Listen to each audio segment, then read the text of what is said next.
കുട്ടികൾക്ക് ബോറടിക്കുന്നു എന്ന് പറഞ്ഞ് സങ്കടപ്പെടുന്ന പാരൻസിനെ കണ്ടിട്ടുണ്ട്. ഇങ്ങനെ പാരൻസ് ഒക്കെ സങ്കടപ്പെട്ടിരുന്നുവെങ്കിൽ ജെ.കെ. റൗളിംഗ് ഹാരി പോട്ടറും എഴുതൂലായിരുന്നു. സർ ഐസക് ന്യൂട്ടൺ യാതൊരു തരത്തിലുള്ള കണ്ടുപിടുത്തങ്ങളും നടത്തില്ലായിരുന്നു.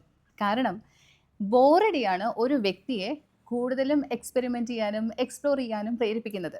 അവരെ ഫുള്ളി നമ്മൾ തന്നെ പാക്ക് ചെയ്ത് വെച്ചാൽ കുട്ടിക്ക് എങ്ങനെയാണ് അവരുടെ താല്പര്യങ്ങളും അവരുടെ കഴിവുകളും വികസിപ്പിക്കാൻ പറ്റുന്നത്? തീർച്ചയായിട്ടും കുട്ടികൾക്ക് ബോറടിക്കാൻ വേണ്ടിയിട്ടുള്ള ഒരു സ്പേസ് തന്നെ നമ്മൾ ഒരുക്കി കൊടുക്കണം.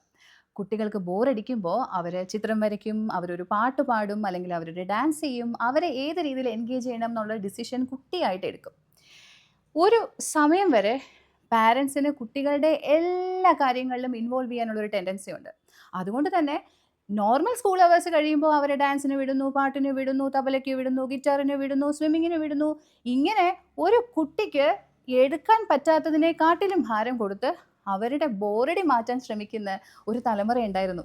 അതിൻ്റെ ഫലമായിട്ടുണ്ടായ കുട്ടികൾക്ക് എന്തെങ്കിലും തരത്തിലുള്ള പ്രയോജനം അതിൽ നിന്ന് കിട്ടിയതായിട്ട് ഞാൻ കേട്ടിട്ടേയില്ല.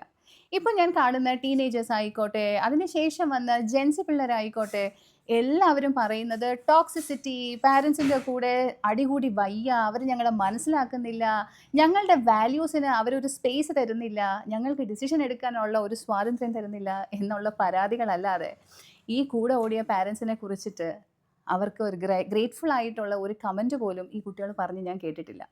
അതുകൊണ്ട് ഇപ്പോൾ ഉള്ള ഈ ജെൻ ആൽഫയുടെ പാരൻസിനോട് എനിക്ക് പറയാനുള്ളത്, കുട്ടികളെ ബോറടിക്കാൻ വേണ്ടിയിട്ട് നിങ്ങൾ വിടണം.